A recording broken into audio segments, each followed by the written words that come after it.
And welcome to Sorcerer's classes. In this video, I'll be talking about the syllabus of the Physics General degree. So in a few of my previous videos, I've talked in detail about the course structure of the Physics General degree and how are they divided up into the 6 semesters that you need to do in your 3 years of undergrad degree.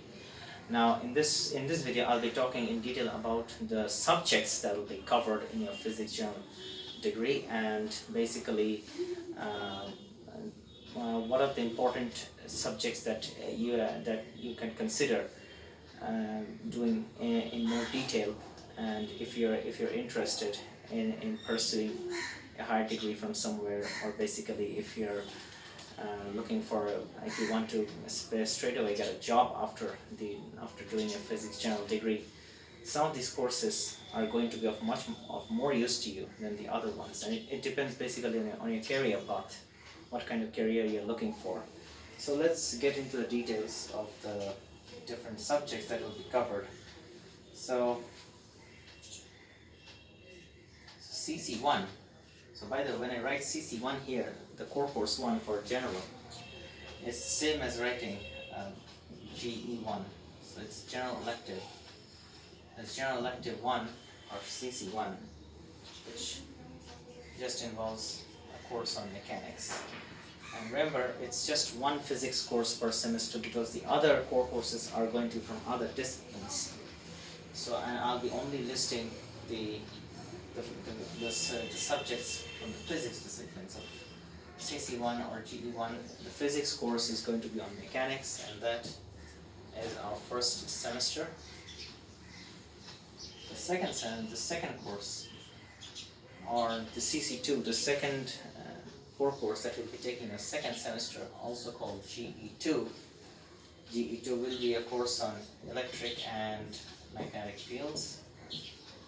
Electric and magnetic fields, that will be your semester 2. And remember, all the other core courses are going to be from other subjects, other disciplines, namely chemistry and math. Now, the next course that you'll be taking in your third semester is going to be, the next physics course is going to be on thermal physics. Thermal physics. Thermal physics. And now in your third semester, you're also going to be having skill enhancement based courses. So there will be a skill enhancement based course type A1 or skill enhancement course type A2. And one of the courses is going to be on scientific writing. Scientific writing, and like I said, if you are looking to write scientific papers and going for PhD degree, and this course can be really useful to you. So scientific writing is a course you can consider. And like I said in my previous video, you'll be doing the A-type courses in your odd semester. So if you choose one of the courses in your, let's say, third semester, the other course needs to be chosen on your fifth semester, so alternate semesters. Okay, so next we move on, and this will conclude your third semester, or at least all the courses that you do, all the courses related to physics. Next, and on fourth semester, you'll be having a course on waves and optics. Waves and optics. Waves and optics. And since it's an even semester, you'll be doing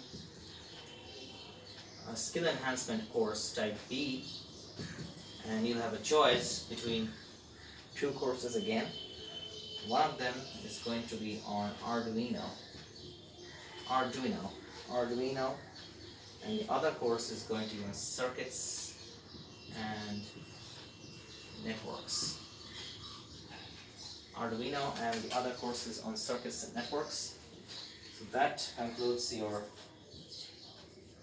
fifth semester.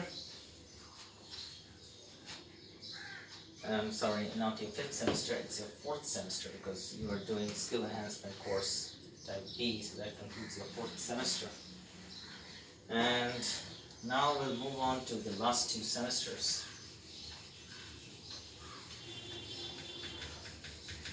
The last 2 semesters.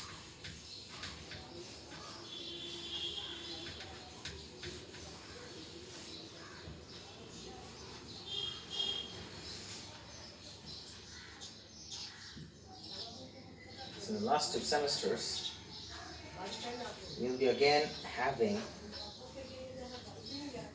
SEC A1 or SEC A1 or SEC A2, whichever you did not choose in your previous semester. And now you'll have a discipline-specific elective,